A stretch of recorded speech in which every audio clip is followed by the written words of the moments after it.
सर्वप्रथम महाकारुणिक सम्यक संबुद्ध को त्रिवार वंदन करते हुए तदुपरांत परम पूज्य बोधसत्व बाबा साहब डॉक्टर भीमराव अंबेडकर जी के प्रति कृतज्ञता का भाव प्रकट करते हुए तदुपरांत श्रद्धावान उपासक, श्रद्धावान उपासिकाओं और बच्चों सभी के प्रति मंगल मैत्री की भावना प्रकट करते हुए आज वर्षावास के पावन पुण्य अवसर पर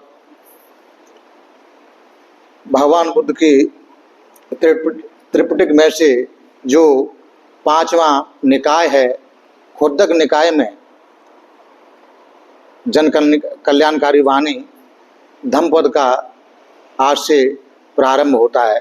धम्मपद का वाचन आज से धम्मपद के वाचन की देशना चलेगी और धम्मपद के वाचन में प्रथम भाग में 4 वर्ग हैं। सारी 423 गाथाएं 26 वर्गों में बटी हुई हैं। 4 पुस्तकों का यह पूरा धम्मपद का संग्रह है। इसमें से प्रथम भाग में 4 वर्ग हैं, उसमें से पहला वर्ग यमक वर्ग है। तो हम आज से धम्मपद का वाचन होगा, धम्मपद की देशना होगी। धम्मपद की देशना इतनी कल्याणकारी है, एक गाथा से आदमी अगर ठीक प्रकार से ग्रहण कर लेता है, एक गाथा से भी अपने सारे दुखों को दूर कर सकता है। तो हम उस धम्मपद का संगायन करते हैं। आप श्रद्धा भाव से उसे सुनने का काम करें। नमो तस्य भगवतो अरहतो सम्मा सम्बुद्धस्स। नमो तस्य भगवतो अरहतो सम्मा सम्बुद्धस्स। नमो तस्य भगवतो अरहतो सम्मा सम्बुद्धस्स।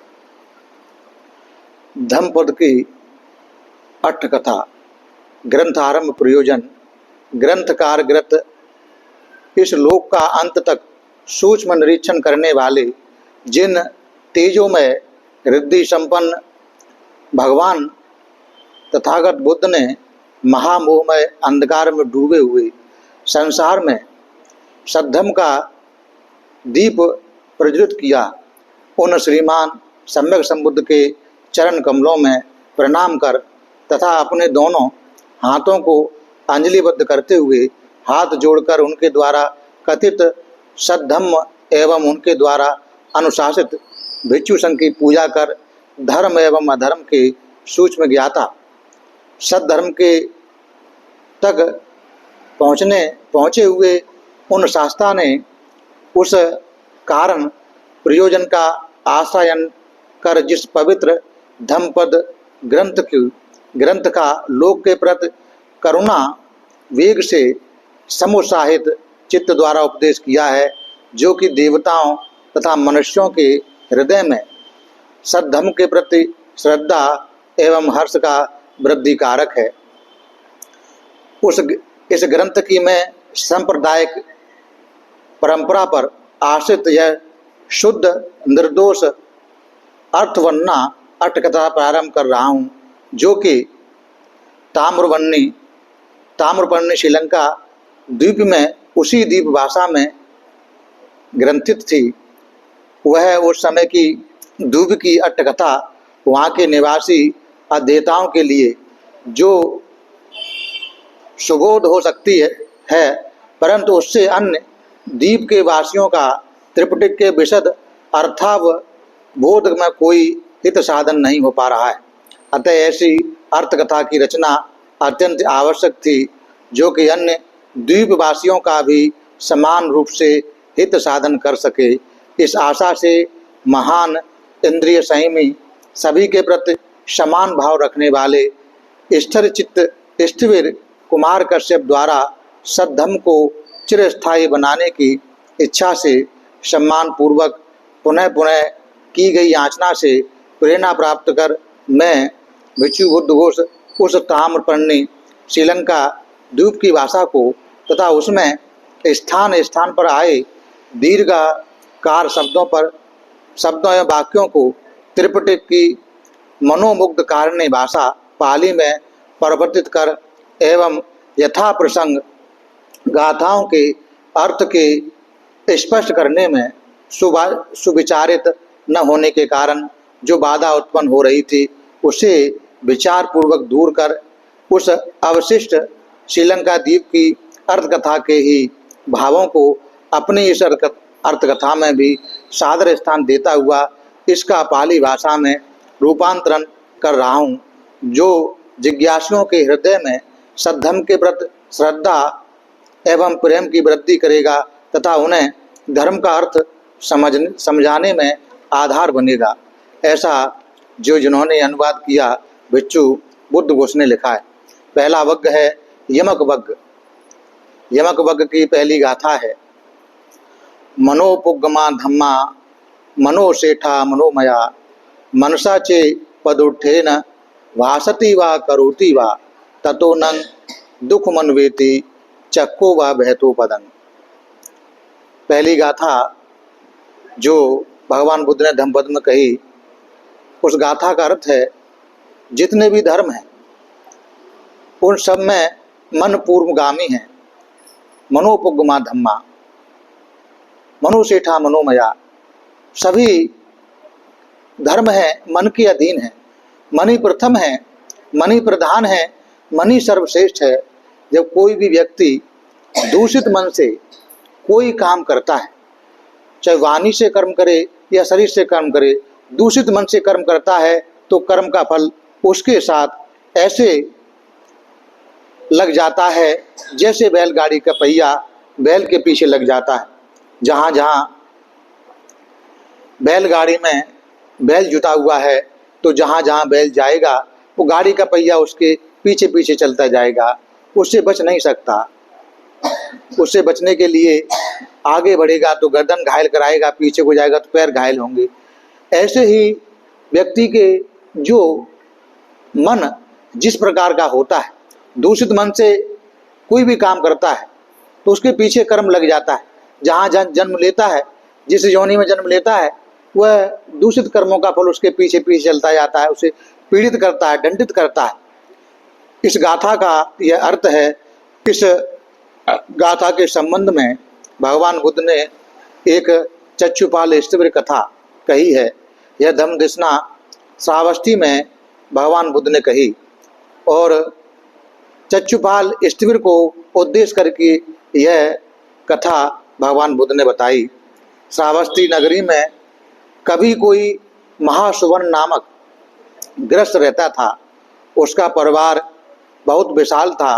वह अतुल धन संपत्ति एवं वैभव से संपन्न था, परंतु उसको कोई संतान नहीं थी। एक दिन की बात है कि वह स्नान करने के लिए नदी के घाट पर गया।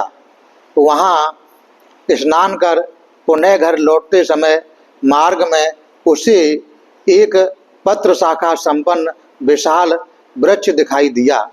उसे देखकर उसके विषय में उसने सोचा, अवश्य इस वृक्ष पर किसी देवता का वास है, तभी यह इतना फला फूला है।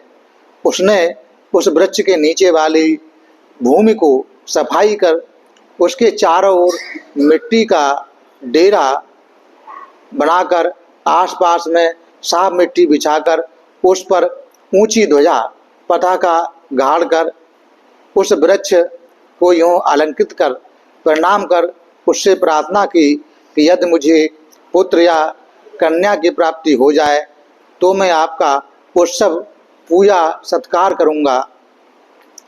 यह प्रार्थना कर वह अपने घर चला गया। कुछ समय बाद ही उसकी पत्नी की कोख में गर्भ ठहर गया। वह गर्भ ठहरने की बात उसने अपने पति को बताई। तभी से उस पति ने उसके गर्भ की रक्षा का प्रबंध कर दिया। 10 मास के बाद उसको एक पुत्र उत्पन्न हुआ। उसके नामकरण संस्कार के दिन सृष्टि ने सोचा कि यह पुत्र तो उस वृक्ष देवता की कृपा से प्राप्त हुआ है, अतः उसी के नाम पर अपने पुत्र का नाम भी पाल रख दिया। आगे चलकर उसे एक और पुत्र हुआ। उसका नाम क्षुद्रपाल रखकर बड़े पुत्र का नाम महापाल नाम से बुलाया जाने लगा। बड़े होने पर वे दोनों ही लड़के गृहस्थ धर्म के बंधन में बंध गए।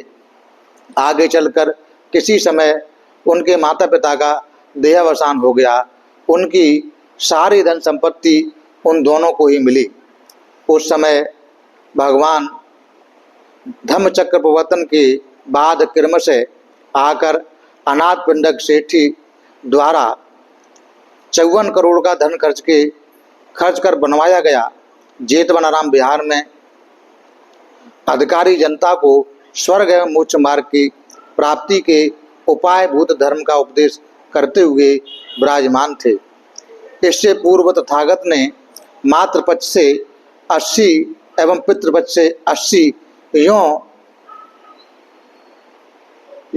160,000 जाति कुलों द्वारा बनवाए गए निग्रोथ महाविहार कपिल वस्तु में एक ही वर्षा के 4 मास बिताए, जबकि अनाथ पिंडक द्वारा निर्माण किया गया जेतवनाराम विहार में 19 वर्षावास बिताए तथा विशाखा मेगार माता द्वारा बनवाए गए बिहार में 27 फुट बनवाए गए बिहार में पुब्बाराम बिहार में 6 वर्षावास बिताए।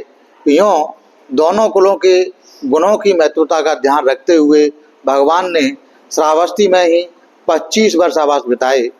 इसी सुदीर्घ काल में अनाथ पिंडक श्रेष्ठी एवं महाउपासिका विशाखा दोनों ही नियमित रूप से प्रतिदिन 2 बार भगवान तथागत की सेवा में उपस्थित होते थे।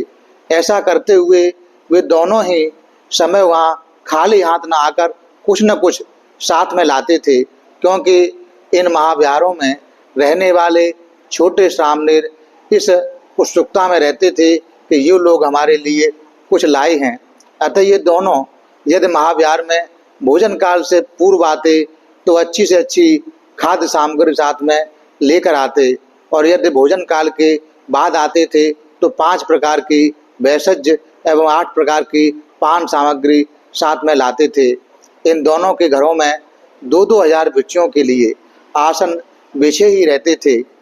वहाँ अन्न पान भेषज इनमें से जिस भिक्षु को जिस वस्तु की आवश्यकता होती वह उसे यथेष्ट मिल जाती थी। उन दोनों में से अनाथ पिंडक श्रेष्ठी ने भगवान से कभी कोई प्रश्न नहीं किया, क्योंकि उसे निरंतर ध्यान रहता था कि भगवान वृद्ध एवं क्षत्रिय होने के कारण सुकुमार हैं। वे श्रांत होते हुए भी यदि वह सोचकर मुझे धर्म उपदेश देना प्रारंभ करेंगे कि यह श्रेष्ठी हमारी बहुत सेवा करता है, मुझे इसे कुछ धर्म उपदेश किया जाए, तो ऐसा करते हुए भगवान को और अधिक कष्ट होगा। यों हुआ भगवान के प्रति अतिशय प्रेम स्नेह के कारण उनसे कोई प्रश्न ही नहीं करते थे। उधर शास्ता उसके आने पर बाद आसन पर बैठते थे। यह सोचने लगते थे कि वह रक्षा के बहुत कठिन अवसरों पर भी मेरी रक्षा का निरंतर प्रयास करता है। मैंने तो लाख कल्पों तक 4 असंख्य वर्ष सजे सजाए अपने सिर काट काट कर, आँखें निकाल निकाल कर, हृदय का मांस नोच कर, प्राण सम प्रिय स्त्री पुत्रों का त्याग कर पारमिताओं की पूर्ति करते हुए दूसरों को इस धर्म देशना के लिए ही बिताए, जबकि इसने रक्षा के लिए बहुत कठिन अवसरों पर भी मेरी रक्षा की है। अतः उसे प्रतिदिन किसी न किसी विषय पर एक धर्म उपदेश अवश्य ही कर देते थे। उस समय श्रावस्ती में 7 करोड़ मनुष्य रहते थे। उनमें से भगवान के धर्म उपदेश सुनकर 5 करोड़ मनुष्य आर्य श्रावक भिक्षुओं के शिष्य बन गए। शेष 2 करोड़ साधारण पुरुष उन आर्य श्रावकों के उस समय 2 ही कर्तव्य थे। भोजन काल से पूर्व वे उन भिक्षुओं को भोजन दान करते थे, और भोजन काल के बाद हाथ में माला फूल तथा साथ में वस्त्र भेषज या पेय पदार्थ लेकर धर्म उपदेश सुनने हेतु धर्म सभा में जाते थे। महापाल की धर्म उत्सुकता। एक दिन महापाल ने उन आर्य श्रावकों को हाथ में सुगंधित माला पुष्प लिए हुए बिहार में जाते देखकर यह सोचा कि यह जन समुदाय कहाँ जा रहा है। यह पूछते हुए उसने उनसे धर्म श्रवण के लिए यह उत्तर पाकर कि मैं भी वहाँ जाऊँगा, यह सोचते हुए वहाँ जाकर भगवान को प्रणाम कर धर्म सभा में एक तरफ बैठ गया। भगवान बुद्ध धर्म उपदेश करते हुए त्रिशरण, पंचशील, प्रभज्य आदि विषयों का आधार लेकर धर्म सभा में उपस्थित श्रोताओं को मनोभावों के अनुसार धर्म देशना करते हुए आन पूर्वी कथा कहने लगे, जैसे दान कथा, शील कथा, स्वर्ग कथा, काम भोगों का दोष, उनसे होने वाले अपकार, उनसे होने वाली हानि एवं निष्कामता का महत्व बोधन। भगवान का यह उपदेश सुनकर महाकाल कौटुंबिक ने चिंतन करना आरंभ किया कि परलोक जाने वाले का न पुत्र, न पुत्री, न भाई, न बंधु, न धन या न संपत्ति कोई साथ नहीं जाता, यहाँ तक कि यह शरीर भी उसके साथ नहीं जाता। तो मेरा इस ग्रस्त धर्म के प्रपंच में फंसे रहने का क्या लाभ? अतः मैं प्रवज्जित हो जाऊं, इसी में मेरा हित है। अतः उस महापाल ने धर्म देशना सुनने के बाद भगवान के सामने पहुंचकर प्रवज्जा की याचना की। भगवान ने उससे पूछा कि तुम्हारे घर में तुम्हारा कोई ऐसा सगा संबंधी भी है क्या? उससे इस विषय में अनुमति लेना आवश्यक है। कि हाँ बनते, मेरा एक छोटा भाई है, तो पहले उससे अनुमति ले आओ। उसने कहा ठीक है बनते। यह कहकर शास्ता को प्रणाम कर घर जाकर अपने छोटे भाई से यों कहा, इस घर में मेरा जो भी ज्ञात और अज्ञात धन है वह आज से तुम्हारा हो गया, उसे तुम संभालो। छोटे भाई ने पूछा अब आप क्या करेंगे? कि मैं भगवान के पास जाकर प्रवज्जा ग्रहण करूँगा। यह सुनकर छोटे भाई ने आश्चर्यचकित होकर पूछा कि बड़े भाई, आपने माँ के मरने पर माता की तरह, पिता के मरने पर पिता की तरह मेरा पालन पोषण किया है, आपके रहते मुझे उनका याद भी नहीं है। आपके घर में तो स्वयं अपार संपत्ति पड़ी है, उसका दान करते हुए पुण्य अर्जित कीजिए, आप प्रवज्जा न लीजिए। बड़े भाई ने कहा कि तात, मैं शास्त्रा का धर्म उपदेश सुनने के बाद एक क्षण भी घर में नहीं रह सकता। भगवान ने आदि में कल्याणकारक, मध्य में कल्याणकारक एवं अंत में कल्याणकारक इस धर्म का 3 विभाग करके उसके विषय में बहुत ही सरलता एवं सूक्ष्मता से उपदेश किया है। उस धर्म का पालन ग्रस्त धर्म में रहते हुए किसी भी तरह नहीं हो सकता। अतः मैं प्रवज्जा ही लूँगा। बड़े भाई, अभी तो आप युवक ही हैं, वृद्ध होने पर प्रवज्जित हो जाइए। कि नहीं तात, वृद्ध होने पर तो अपने हाथ पैर भी अपने वश में नहीं रहते, आज्ञाकारी होते नहीं हैं, फिर जात संबंधियों की बात ही क्या है। अतः मैं तुम्हारा कहा नहीं करूँगा, अभी तो प्रवज्जा ही लूँगा। वृद्धावस्था के कारण बल क्षीण हुए अपने हाथ पैर भी अपना साथ नहीं देते।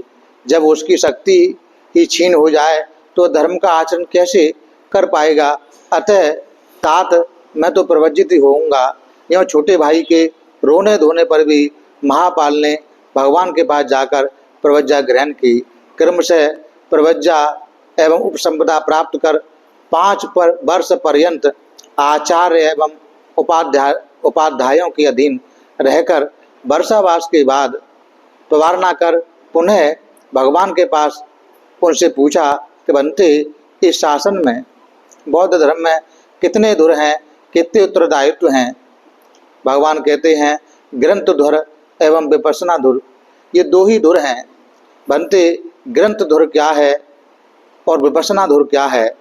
भगवान कहते हैं 1 या 2 निकायों में से अपनी बुद्धि के अनुसार कुछ बुद्ध वचन या सारा त्रिपिटक को कंठस्थ करना सीखना, यह ग्रंथ धुर कहलाता है। या स्वचित्त वृत्तियों को सरल करके आत्म के क्षय और व्यय के नाश का चिंतन करते हुए निरंतर अभ्यास के सहारे विपස්සना को बढ़ाते हुए अर्हत प्राप्त करना, यह विपस्सना धुर कहलाता है। तब महापाल ने निवेदन किया कि भंते, मैं अधिक आयु में प्रवज्जित हुआ हूँ, अतः मेरी बुद्धि तेज नहीं होने के कारण ग्रंथोधर को मैं पूरी तरह से नहीं पहुँच पाऊँगा, परंतु विपस्सना धुर को मैं पूर्ण कर लूँगा। कृपया मुझे उसका कर्म स्थान साधना को उपाय बताइए। तब शास्त्रा ने उसे अर्हत प्राप्ति की साधना का उपाय बताया। तब वह भिक्षु शास्त्रा को प्रणाम कर अपने सहगामी भिक्षुओं को खोजता हुआ अंत में 60 साथियों को पाकर उनके साथ बिहार में प्रस्थान कर 120 योजन मार्ग पर चलने के बाद एक बड़े ग्राम की सीमा में पहुंचकर वहां अपने साथी भिक्षुओं के साथ ग्राम में भिक्षाटन हेतु प्रवेश किया। ग्रामवासी मनुष्यों ने उन कर्तव्यपरायण भिक्षुओं को देखते ही प्रसन्नचित्त होकर आसन बिछाकर ससम्मान बिठाकर स्वादु एवं मधुर आहार परोसकर पूछा, बनते आप लोग कहाँ से आ रहे हैं? साधना हेतु वो बताते हैं, साधना हेतु जहाँ उचित स्थान मिले वहीं भिक्षुओं द्वारा ऐसा कहे जाने पर उन बुद्धिमान मनुष्यों ने समझ लिया कि ये पूजनीय भिक्षु लोग वर्षावास हेतु उचित सेनासन की खोज में हैं।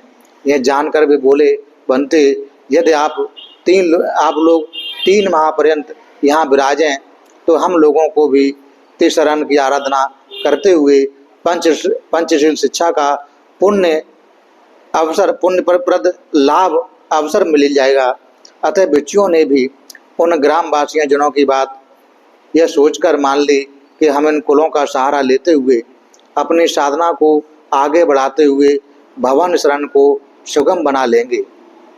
ग्रामवासी मनुष्यों ने भिक्षुओं की सहमति जानकर ग्राम स्थित विहार को झाड़ पहुँचकर दिन और रात में व्यवहृत होने वाली वस्तुएं वहां रखकर उन्हें भिक्षुओं को सौंप दिया। वे भिक्षु भी नियमित रूप से उसी ग्राम में भिक्षाटन हेतु जाते रहे। इसी बीच एक वैद्य भी उस भिक्षु आवास में पहुंचा।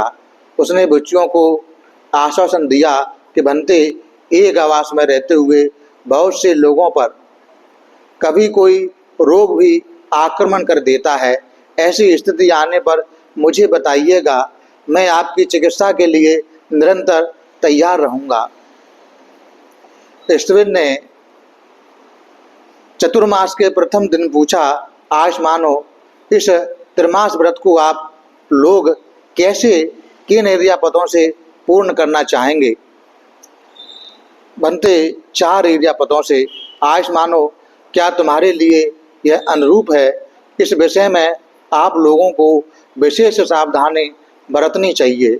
हम लोग भगवान के वर्तमान रहते उनसे ही कर्म स्थान ग्रहण करके आए हैं और भगवान प्रमाद पूर्वक आराधना की कभी अनुमति नहीं देते।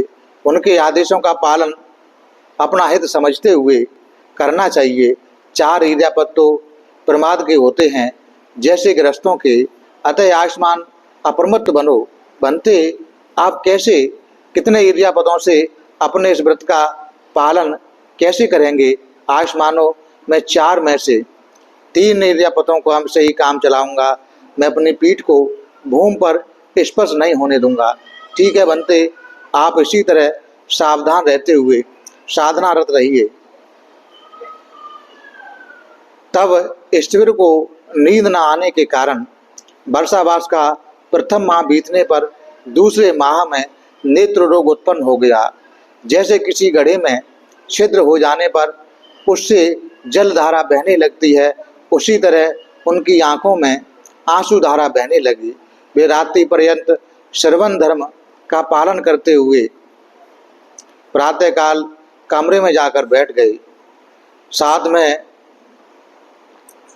भिक्षुजन भिक्षाटन के समय स्थविर के पास जाकर बोले, बनते, भिक्षाटन का समय हो गया है तो आज मानो मेरा पात्र चीवर ले लो। यूँ कहते हुए स्थविर अपना पात्र चीवर साथी भिक्षुओं को पकड़ाकर स्वयं भी बिहार से निकले, तब साथी भिक्षुओं ने उनकी आंखों को में से इस तरह आंसू बहते हुए देखकर पूछा, बनते आपको क्या हो गया है? आज मानो मेरी आंखों में यह बात रोग हो गया है, मेरी आंखों में बहुत पीड़ा है।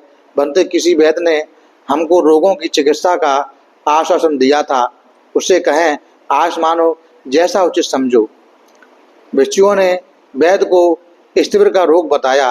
वैद्य ने उस रोग के शमन हेतु औषधियों से भावित कर एक तेल भेजा।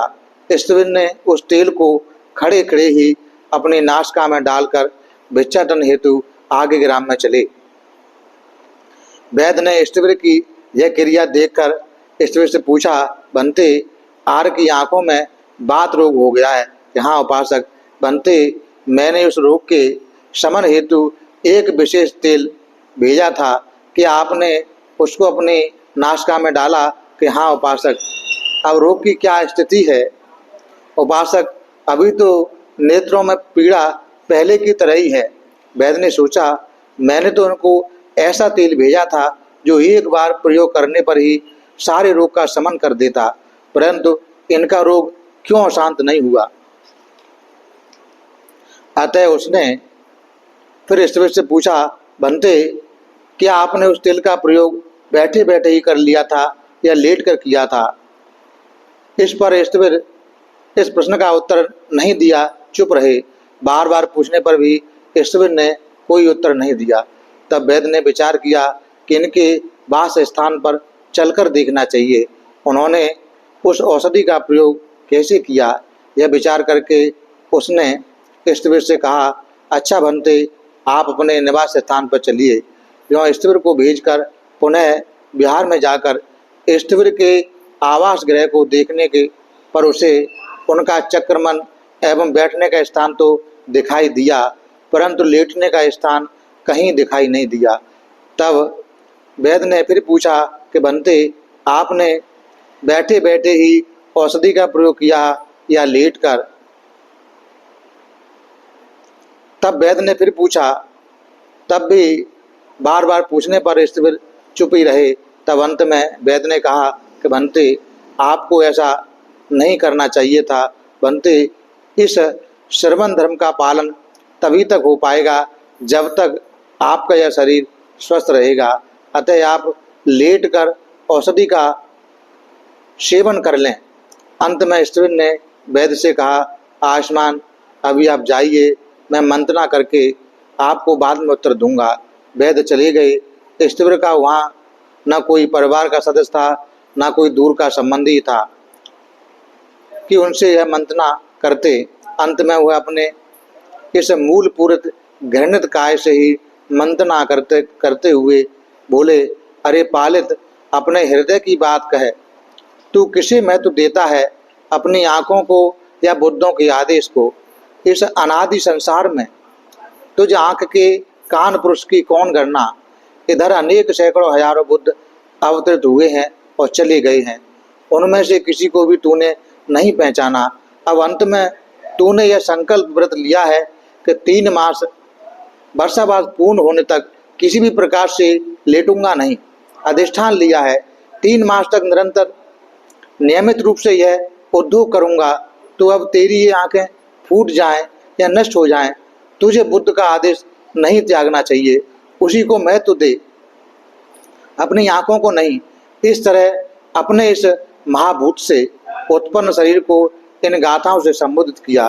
तेरे ये नेत्र, स्रोत या काय निश्चित अन्य अंग जिन पर तेरी आसक्ति है, ये सब के सब भले ही नष्ट हो जाएं, परंतु हे पालित, तू बुद्ध आदेश के पालन में प्रमाद किस लिए करता है? इस प्रकार बनते अपने आप से ही विभिन्न प्रकार से बातें करते रहे। इन 3 गाथाओं से उन्होंने अपने आप से बातें की। करने के बाद में 3 गाथाओं से अपने आप से बात की और अपने मन को समझा कर बैठकर उन्होंने उस औषधि का प्रयोग नासिका से प्रयोग किया, बैठकर किया, लेटकर नहीं। और वे ग्राम में भिक्षाटन हेतु चले गए। मार्ग में वैद्य ने उनको देखकर पूछा, बार बार पूछने पर उन्होंने कोई उत्तर नहीं दिया। तब वैद्य ने दुखी होकर कहा कि भंते, आप लोग औषधि के अनुकूल आचरण नहीं करते हैं, अतः आज से आप यह किसी से न कहना कि यह तेल वैद्य ने बनाकर दिया था। मैं भी किसी से न कहूँगा कि यह तेल मैंने बनाकर दिया था। इस तरह वैद्य द्वारा औषधि के लिए प्रत्याख्यान कर दिए जाने पर बिहार में आकर ईश्वर ने अपने मन को समझाया, अजय श्रवण, अब तो वैद्य ने भी तुम्हारा दवा करने से मना कर दिया, परंतु इतने पर भी तू बुद्ध आदेश का ईर्ष्यापद का परित्याग नहीं करना। पालित, अब तो वैद्य ने भी तुम्हारा परित्याग कर दिया है, यहाँ तक कि उसने आगे चिकित्सा करने से भी मना कर दिया है। अब तुम्हारे चरण मृत्यु की तरफ बढ़ते जा रहे हैं, तो इस दशा में बुद्ध के आदेश का पालन में क्या प्रमाद करना है। इस गाथा से अपने मन को समझाते हुए ईष्टवीर श्रमण धर्म के पालन में और अधिक गंभीरता से लग गए। तब रात्रि का मध्यम प्रहर बीतने पर अनादि अनंत के रूप में उनके कलेश एवं नेत्र दोनों एक साथ नष्ट हो गए।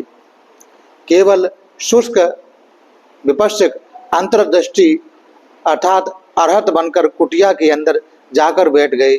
आंखें भी चली गई, सारे कलेश भी नष्ट हो गए।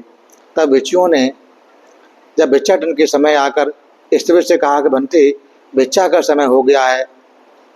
तो कहते हैं, क्या आयुष्मानो समय हो गया है? कि हाँ भंते, तो आप लोग जाइए। क्या आप नहीं चलेंगे?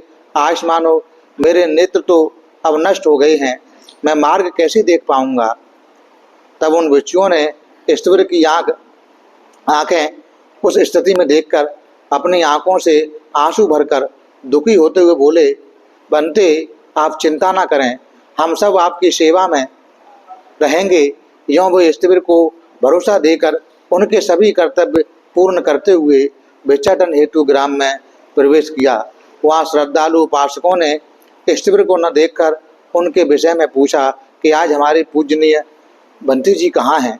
भिक्षुओं ने सारी घटना का ज्ञान करा दिया उनके लिए। पहले तब उन्हें मालूम पड़ा तो उनके लिए पहले यवागु भेजकर बाद में स्वयं भोजन कर लेकर आए और ईश्वर को प्रणाम कर उनके पैरों में गिरकर रोते हुए बोले, बनते, आज से हम आपकी सब तरह से देखभाल करेंगे, आप किसी प्रकार की चिंता न करें।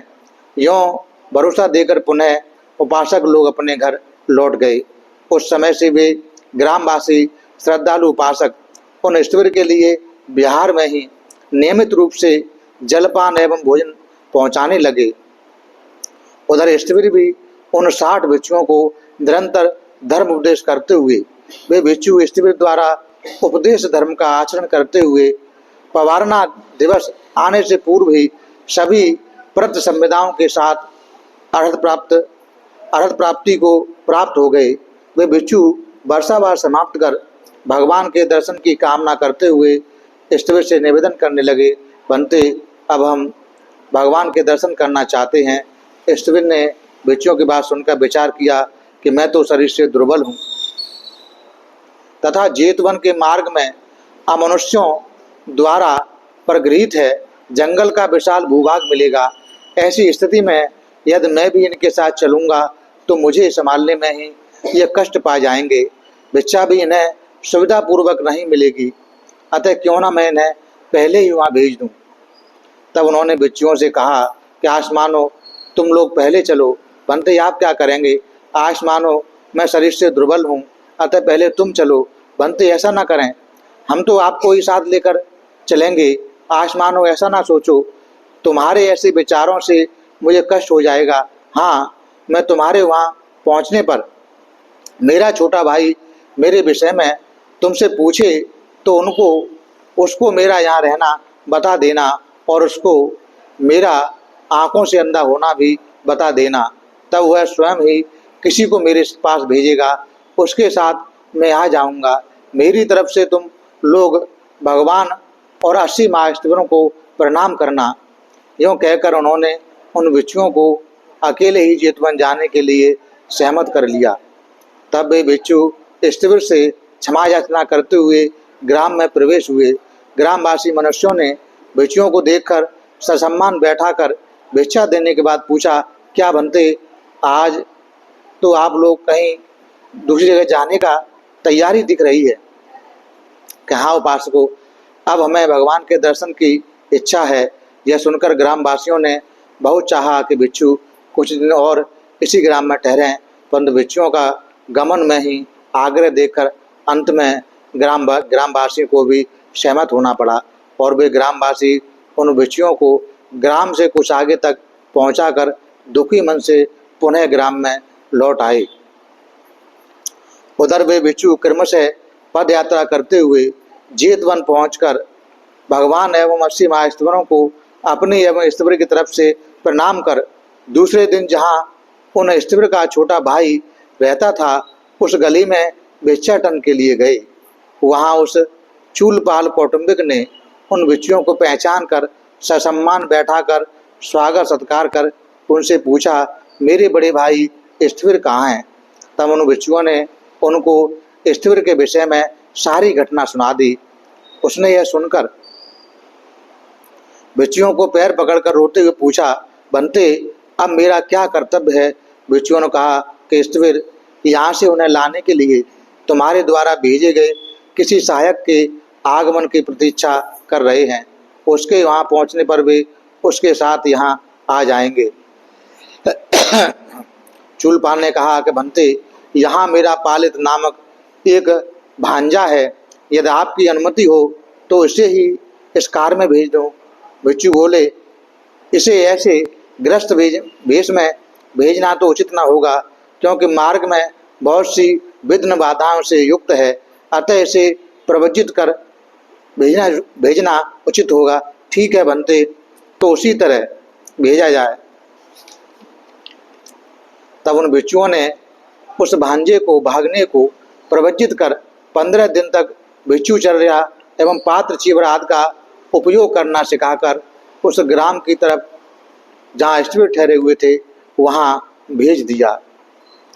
तब वह भागने सामने क्रमशः यात्रा करते हुए ग्राम के पास पहुंचकर ग्राम के द्वार पर ही किसी वृद्ध पुरुष से पूछने लगा, क्यों भाई, इस ग्राम के पास भिक्षु वास के लिए कोई आरण्यक विहार है क्या।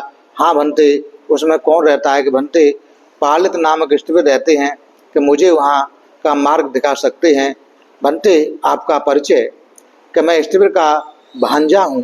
तब वह वृद्ध पुरुष भागने को लेकर उस विहार में पहुँचा। वहाँ पहुँचकर भागने ने स्तवर को प्रणाम कर 15 दिन तक स्तवर के प्रति किए जाने वाले सभी कर्तव्य समझते हुए पूरे किए।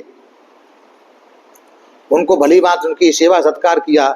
निवेदन किया, बनते, मातुल कौटुंबिक आपके छोटे भाई आपके अपने ग्राम में आगमन की प्रतीक्षा कर रहे हैं, अतः चलिए चला जाए।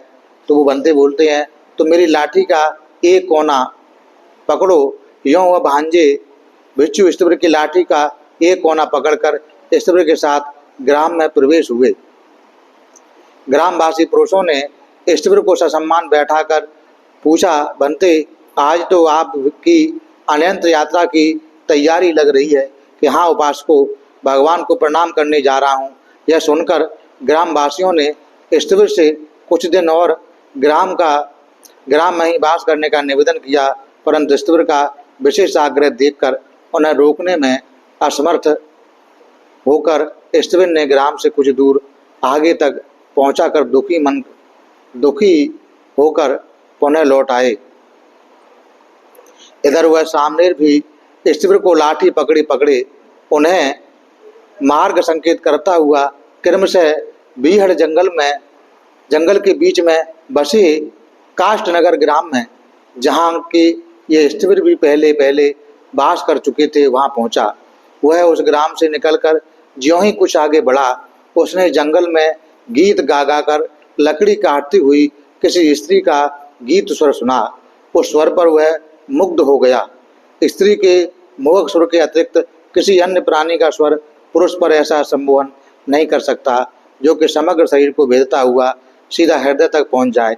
इसलिए भगवान ने भी कहा है, भिक्षु लोक में ऐसे किसी अन्य का स्वर को नहीं पहचाना जाता, जो कि पुरुष के चित्त को तत्काल सुनते ही मुग्ध कर बैठे, जैसे किसी स्त्री का मधुर स्वर। सामने उस स्त्री के स्वर से आसक्त होकर ईश्वर की लाठी का कोना छोड़कर उनसे यह कहकर कि बनते मुझे कार्य है, मैं अभी पुनः लौट कर आ रहा हूँ, उस स्त्री के पास पहुँचा और उस स्त्री उसे देखकर चुप हो गई। तब उस सामने और उस स्त्री ने आपस में व्यभिचार कर शील भंग कर लिया। विलंब होने पर ईश्वर ने विचार किया कि अभी एक स्वर सुनाई दे रहा था, वह स्त्री का स्वर ज्ञात हो रहा था, वह स्वर अब सुनाई नहीं दे रहा है। इधर सामने के आगमन में भी विलंब हो रहा है, अवश्य वह उसके साथ अपना शील भंग कर रहा है। उधर सामने भी अपना कार्य पूर्ण कर पुनः लौटकर बोला, चले बनते। तब ईश्वर ने पूछा, अरे सामने, तू पाप कर्म करके आया है? सामने ने कोई उत्तर नहीं दिया। अरे तू ईश्वर द्वारा बार बार पूछने पर ही चुप हो गया। तब ईश्वर ने उससे कहा कि तेरे जैसे पापी द्वारा अपनी लाठी पकड़कर चलना मुझे स्वीकार नहीं। यह सुनकर सामने उस पाप कर्म से गिलानी मानता हुआ अपना प्रमाद स्वीकार कर काषाय वस्त्र उतार कर गृहस्थी के वस्त्र धारण कर बोला, बनते मैं पहले सामने था, अब पुनः गृहस्थ धर्म को स्वीकार कर रहा हूँ। सत्य तो यह है कि मैं प्रवज्जा के समय भी शुद्ध हृदय से प्रवज्जित नहीं हुआ था। मैं तो मार्ग में डाकू लुटेरों के भय से उनसे अपनी रक्षा हेतु काषाय वस्त्र धारण कर बैठा था। आइए आगे मार्ग पार किया जाए। आश में बोले, बनते आयुष्मान, भले ही ग्रस्त के रूप में पाप किया जाए या श्रवण भाव के रूप में पाप किया जाए, पाप तो पाप ही है। और जब तू श्रवण भाव में रहकर पाप कर्म से दूर नहीं रह पाया और शील कर्म पूर्ण नहीं कर पाया, तो ग्रस्त धर्म में रहकर उससे क्या दूर रह पाएगा? वहाँ तू किसका और किसका कल्याण कर पाएगा? ऐसे पापी द्वारा मेरी लाठी का सिरा पकड़ना मुझे स्वीकार नहीं है। ईश्वर ने यह कहा।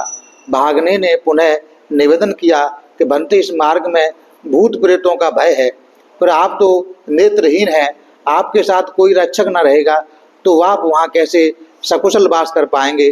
तब ईश्वर ने कहा, आयुष्मान, तू मेरी चिंता न कर, मैं भले ही यहीं गिरकर लोटपोट होता हुआ मर ही क्यों न जाऊं, परंतु तेरे साथ चलना अब मुझे स्वीकार नहीं है। साथ ही ईश्वर ने गाथाओं से कहीं, भले ही मेरी आंखें फूट चुकी हैं तो भी मैं इस बीहड़ जंगल में पड़ा रहूं, यह मुझे स्वीकार है, परंतु तेरे साथ आगे चलना मुझे स्वीकार नहीं है। मुझे मूर्खों की सहायता स्वीकार नहीं है, उससे मुझे मर जाना स्वीकार है, परंतु मूर्खों की सहायता स्वीकार नहीं है। तब भांजा ईश्वर के ये तर्जना पूर्वक वचन सुनकर संकोच एवं गिलानी से भरा हुआ प्रायश्चित करने लगा। अरे मैंने यह कितना प्रमादपूर्ण कार्य कर डाला, जो कि मेरे श्रवण भाव के अनुरूप नहीं था। अतः वह अपनी बाँह पकड़ रोता हुआ करुण पुकार करता हुआ उछल कर बीहड़ जंगल में तरफ भागा और वहीं विलीन हो गया। ऐसा धम्मपद में आज पहली गाथा का बोला गया, कहानी इसकी चल रही है और आगे हम और इसका भाषण करेंगे आगे के दिनों में। आज आप लोगों ने बहुत श्रद्धा के साथ सुबह ध्यान किया, शील ग्रहण किया, पूजा वंदना ली, सूत्र श्रवण किया, शाम को भी शील ग्रहण किए, पूजा वंदना ली, धम्म देशना का श्रवण किया। जो भी पुण्य हमने इन सभी धर्म के कार्य को करके अर्जित किए हैं, ये सारे पुण्य कर्म हम सबसे पहले सभी देवताओं को अनुमोदन करते हैं। इस पुण्य के बल से सभी देवताओं का श्रद्धा, शील, श्रुत, त्याग, प्रज्ञा आगे बढ़ जाए। सभी देवता हम सबको धार्मिक सुरक्षा प्रदान करें, सभी देवताओं को उत्तम चार्यार्चित साक्षात्कार करने का पुण्य मिल जाए। उसके बाद ये सारे पुण्य हम लोग अपने आचार्य, उपाध्याय, वरिष्ठ बंतेगणों और सभी बंतेगणों को अनुमोदन करते हैं।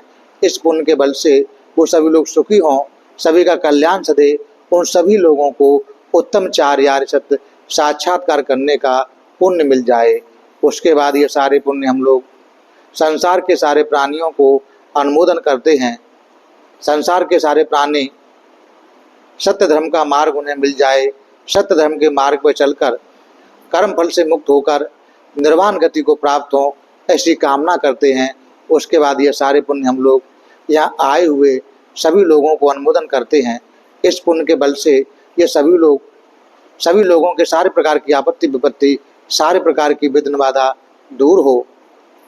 इन सभी लोगों को उत्तम चार आर्य सत्य साक्षात्कार करने का पुण्य मिल जाए। उसके बाद ये सारे पुण्य हम लोग श्रद्धावान उपासक और उपासिकाओं को अनुमोदन करते हैं, जो हम लोगों को भोजन, चीवर, कुटिया, दवा तथा परिष्कार आदि से सेवा करते हैं। इस पुण्य के अनुभव से उनकी सारे प्रकार की आपत्ति विपत्ति, सारे प्रकार की विघ्न बाधा दूर हो, उनके व्यापार धंधे आगे बढ़ें, धन संपत्ति की वृद्धि हो। त्रिरत्न के अनुभव से तथा किए हुए पुण्य के बल से इन सभी लोगों को उत्तम चार आर्य सत्य साक्षात्कार करने का पुण्य मिल जाए। सबका भला हो, सबका मंगल हो, सबका कल्याण हो। भवतु सब मंगलं, भवतु सब मंगलं, भवतु सब मंगलं।